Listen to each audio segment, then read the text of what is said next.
नमस्कार। आज शनिवार एप्रिल 18 तारिखर शुणिबार राशिफल मेष। आज द्विज नक्षत्र यात्रा सुगम, बंधुप्रीति, भातृस्नेह, लाभपूर्वक कार्य हासिल खुशी रहिबे। परिवार पूर्ण समर्थन पाई चेष्टा करुथिबा काम हासिलर सुजोग प्राप्त हेबे। आशा करुथिबा दिगरु अर्थ मिलिबो एवं आध्यात्मिक भावधारा उद्बुद्धि हेब। निज लोकंक प्रतिरोध व्यवसाय को विशृंखलित करिब। वृष। कृत्तिका नक्षत्र अधिपति रवि उच्च राशि रे अवस्थान करिथिबारु निर्भकतार सह प्रत्येक कार्य अग्रणी रहिबे। तथापि चतुर्थ भावस्थ केतुंक कुप्रभावरु परिवार रे अशांत वातावरण सृष्टि होई पारे। कृषि, वाणिज्य, व्यवसाय, शिल्प, एजेंसी, साहित्य, क्रीड़ा और चलचित्र क्षेत्र रे सुफल मिलिब। मिथुन। मृगशिरा राशियाधिपति कर्मस्थान रे अवस्थान करी चाकरी ऑफर सह वैश्विक अभिवृद्धि करिपारंती। बृहस्पतिंक सुप्रभावरु पारिवारिक एवं कर्मक्षेत्र समस्या समाधान होइजिब। राजनीति रे दृढ़ पृष्ठपोषकता जोगु आगेई जिबे।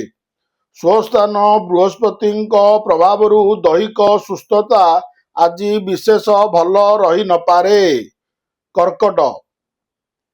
कर्मस्थान रे रवि एवं शुक्र कर्मक्षेत्र एवं पारिवारिक जीवन को सरस सुंदर करिब। सहकर्मी मानक सहायता रे कर्म प्रवाह को आगकू नहीं पारंती। पारिवारिक प्रशासन, जानवाहन निर्माण और यात्रा संतोषजनक रहिब। तथापि केतेक अपूरणीय आशा मन को व्यतीत करिवार सूचना मध्य रहिछि। सिंह। आज पूर्व फाल्गुनी नक्षत्र सकाशे भूल बुझाबणा जनित पारिवारिक शांति भग्न हेब। काम विलंब रे आरंभ करी शीघ्र सारिबा कारणरू संदेह रे पड़ी पारंती। आर्थिक अनटन सांगकू कर्मक्षेत्र रे व्यतिक्रम को शांति व्याहत हेब। सरकारी स्तर रे थिबा समस्या समाधान दिगरे सफल हेबे। कन्या। आज हस्ता नक्षत्र स्वास्थ्य निरामय रहिबा सांगकू अर्थ संपद, विलास सामग्री और मनोरंजन सुजोग पाइबे। निज सपक्ष रे लड़िबा सकाशे आत्मीय स्वजन को मनईबार प्रयास करिपारंती। आईन और अदालत रे प्रतिबंधक सृष्टि होई पारे। बंधुंक साहाय्य रे पारिवारिक समस्या समाधान होइजिब। तुला। उच्चस्थ रवि प्रभाव रे प्रत्येक क्षेत्र रे प्रतिबंधितार सम्मुखीन हेबाकू पड़ी पारे।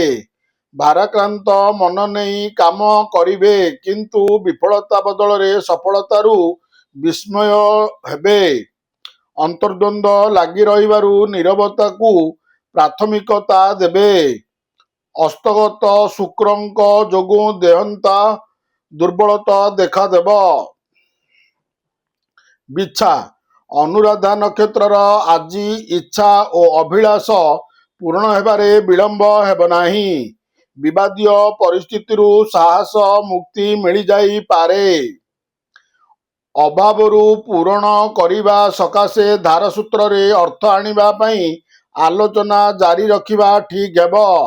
पारिवारिक तिक्ततार समाप्ति घटाइबा पई बंधुंक परामर्श को प्राधान्य देई पारंती। धनु। आनुषंगिक साहाय्य सुविधा लाभ करी उत्तराषाढ़ा नक्षत्र विवादीय परिस्थिति रे विजय हेबे। देह भल रहिले मध्य रोग जंत्रणा रे कष्ट पाइबे। दूर यात्रा सफल हेब ओ लक्ष्य स्थल को जिबारे असुविधा हेब नाही। प्लटिंग कारोबार, आलोचना, प्रेस और पब्लिकेशन रे समस्या समाधान करिबारे सफल हेबे। मकर। समस्त सुविधा सुजोग थिले मध्य श्रवण नक्षत्र सकाशे कार्यशैली विशृंखलित रहिब। ଚେଷ୍ଟା କରି ମଧ୍ୟ ଆଶା ପୂରଣ କଷ୍ଟକର ହେବ। ସାମୟିକ ଶାରୀରିକ ଅସୁସ୍ଥତା ହେତୁ ପ୍ରତ୍ୟେକ କାମରେ ପଛୁଆ ରହିବେ। ଅବଶ୍ୟ ବନ୍ଧୁଙ୍କ ନିମନ୍ତ୍ରଣ କ୍ରମେ ଦୂରଯାତ୍ରା କରିବା ସକାଶେ ମନ ବଳାଇ ପାରନ୍ତି। କୁମ୍ଭ, ଶତଭିସା ନକ୍ଷତ୍ର ଆଜି ଯାହା କଲେ ମଧ୍ୟ ବହୁତ ଶ୍ରମ ଓ ଖର୍ଚ୍ଚାନ୍ତ ହେବାକୁ ପଡ଼ିପାରେ। ବନ୍ଧୁ ଓ ପରିଜନଙ୍କ ସହ ଭ୍ରମଣ ହେତୁକ କ୍ଳାନ୍ତି ଓ ଅବସାଦ ଦେଖାଦେବ। ଆତ୍ମୀୟଙ୍କ ସହଯୋଗରେ ସମସ୍ୟାର କିଛିଟା ପରିବର୍ତ୍ତନ ଘଟିବ। ବାଣିଜ୍ୟ, ବ୍ୟବସାୟ, ପରିବହନ, ସାହିତ୍ୟ, ଚଳଚ୍ଚିତ୍ର କ୍ଷେତ୍ରରେ ସମସ୍ୟା ସମାଧାନ ହୋଇଯିବ। ମୀନ, ଚତୁର୍ଗ୍ରହ ରାଶିରେ ଅବସ୍ଥାନ କରି ଆପଣଙ୍କୁ ସବୁ ପ୍ରକାରର ସୁଖ ସୁବିଧା ପ୍ରଦାନ କରିବେ। ତଥାପି ପୂର୍ବ ଭାଦ୍ରବ ନକ୍ଷତ୍ର ସକାଶେ ବିଭିନ୍ନ ପ୍ରକାର ସମସ୍ୟା ମଧ୍ୟରେ ଦିନଟି ଅତିବାହିତ ହେବ।